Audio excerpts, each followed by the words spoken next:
क्या आपको भी लगता है कि बहुत देर हो गया है, अब तो कुछ कैसे ही हो सकता है, 6 महीने भी नहीं है एंड नेक्स्ट नॉर्सेट अप्रैल में है, तो कैसे करें? Trust me, I was there. मैं कर सकती हूँ तो आप भी कर सकते हो। कॉलेज तक तो मुझे कोई आइडिया नहीं था नॉर्सेट क्या होता है, कैसे करना है, क्या पढ़ना है, कहाँ से पढ़ना है। तो ग्रेजुएशन के बाद लेट ही सही पर मैंने स्टार्ट किया एंड थोड़ा गिरते पड़ते चीजें फिगर आउट किया एंड मेरे फर्स्ट अटेम्प्ट में मैंने नॉर्सेट भी क्लियर किया। तो आप भी कर सकते हो।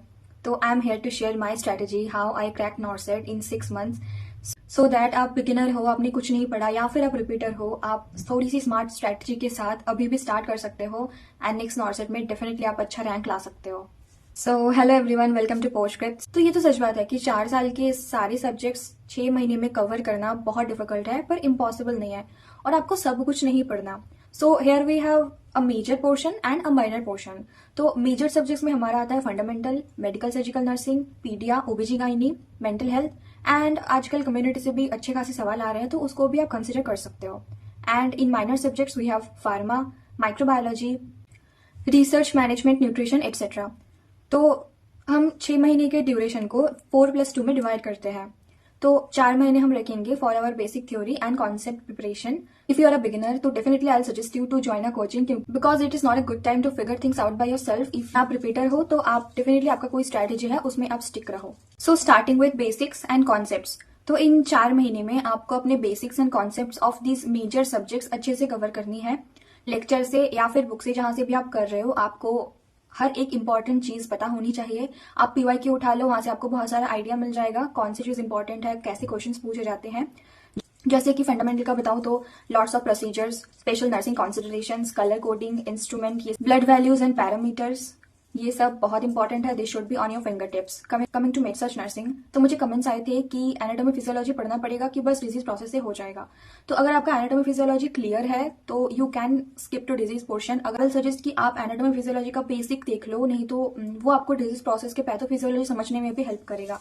तो coming to OBG gynae, labour stages, complications, instruments, IBQs, delivery manoeuvres, हर साल डिलीवरी मैन्यूवर से क्वेश्चंस आते हैं तो वो बहुत इंपॉर्टेंट है। एंड मैन्यूवर्स में भी आप बस पिक्चर देख के चले जाओगे तो अब ऐसा नहीं होने वाला है क्योंकि इस बार का प्री एंड मेंस दोनों में मैन्यूवर से क्वेश्चन आए थे एंड विदाउट पिक्चर आपको पता होना चाहिए कि कौन से मैन्यूवर का क्या पर्पस है एंड वो कैसे किया जाता है, the procedure step by step, which is used for breech delivery, which is for normal delivery and आपको उसका डिटेल भी पता होना चाहिए। मिंटोपीडिया, growth milestones, vaccine, nutrition.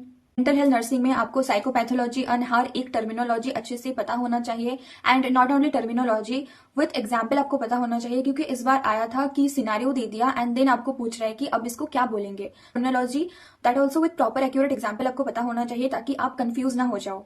Drug classifications, antipsychotics and their uses, side effects, special nursing considerations, सब कुछ आपको पता होना चाहिए।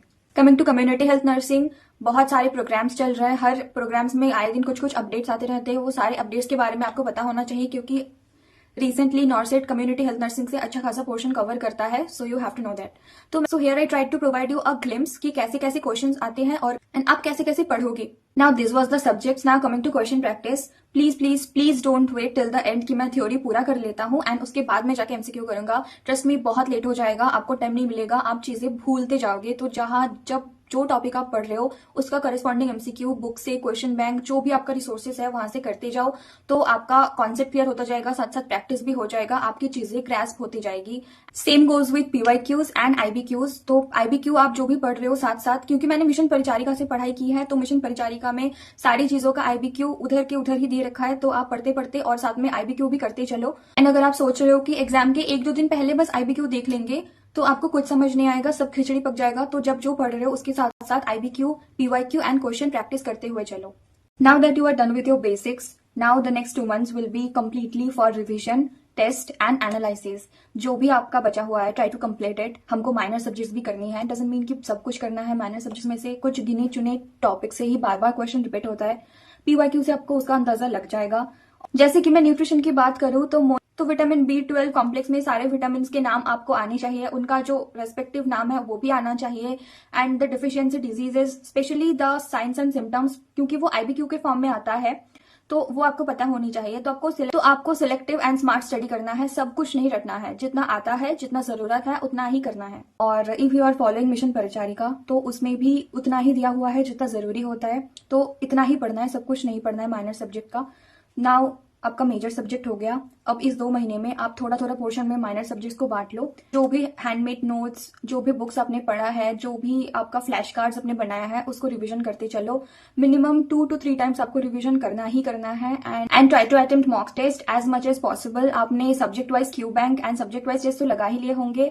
Now it's time for full length test. तो आप अगर डेली लगा सकते हो तो बहुत बढ़िया है, और नहीं तो ट्वाइस और ट्राइस अ वीक आप टेस्ट लगाने की कोशिश करो फुल लेंथ, एंड बैठ के उसको एनालिसिस करो कि कहाँ गलती हुई, क्या गलती हुई, मिस्टेक कॉपी में उसको नोट करो।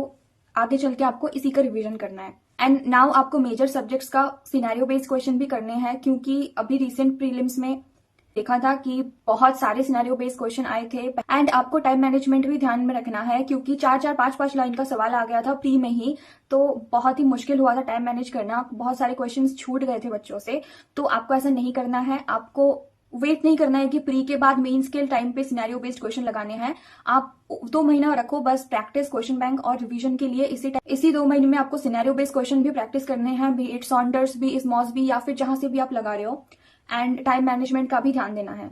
And trust me, low marks are normal. सबके इनिशियल डेज में लो मार्क्स ही आते हैं, आप करते करते ही इंप्रूव करते हो, तो इसके लिए पैनिक नहीं करना है। It's just the part of the process. हार नहीं मानना है, छोड़ना नहीं है, टेस्ट लगाते जाना है। क्योंकि now coming to the final hour of the exam, आपको इधर उधर नया सोर्स में बिल्कुल भी एनर्जी नहीं लगाना है। जो coming to GK and non nursing, तो वो चाहो तो आप एग्जाम के 1 महीने पहले पहले ही स्टार्ट कर सकते हो, क्योंकि नॉर्सेट 8 और 9 प्री में बहुत ही बेसिक जीके आया था। तो बहुत सारे टेलीग्राम ग्रुप में डेली जीके अपलोड होता है, तो आप चाहो तो उनके टच में रह सकते हो। 15 डेज पहले से आप उसको थोड़ा एक आधी बार गो थ्रू कर लोगे तो आपको हेल्प मिल जाएगी। एंड रिसेंट में जो भी अपडेट्स एंड जो भी इवेंट्स हुए हैं करंट अफेयर्स का, आपका थोड़ी सी नॉलेज अगर बहुत ज्यादा टेंशन लेने की जरूरत नहीं है, वो इजी रहता है, आप कर लोगे। एग्जाम के 2-3 दिन पहले जो आपका मिस्टेक कॉपी है, जो आपने नोट्स बनाया है, जो आपका वोलेटाइल टॉपिक्स का फ्लैश कार्ड है, तो उसको बार बार रिवीजन करना है। आईबीक्यूज रिवीजन करना है, blood parameters, colour codings, values आपको रिवीजन करना है अच्छे से, क्योंकि इन्हीं माइनर वैल्यूज में हमारी बहुत गलती हो जाती है। 6 महीना सुनने में लग रहा है, पर पलक झपकते कैसे निकल जाएगा आपको पता भी नहीं चलेगा। So don't run after new notes या फिर एनी न्यू मटेरियल। जो आपने पढ़ा है उस पर फोकस करो, जो आपका स्ट्रेटेजी है उस पर फेथ रखो। Stay calm, stay focused and trust on your journey. हाँ, एक आधी दिन होगा जब आपको बिल्कुल पढ़ने का मन नहीं करेगा, बहुत ज्यादा डिमोटिवेटेड लगेगा, बहुत ज्यादा ड्रेन्ड, बर्नआउट फील होगा। दोज डेज आर नॉर्मल, हम सबको होता है, पर हार नहीं छोड़ना एंड कंसिस्टेंसी करते जाना है जो भी आप कर रहे हो। And wish you all the very best for your exam. And आपको ये वीडियो थोड़ी सी भी हेल्पफुल लगी तो please do let me know in the comment section and share it in your circle, ताकि उनको भी थोड़ा हेल्प मिले।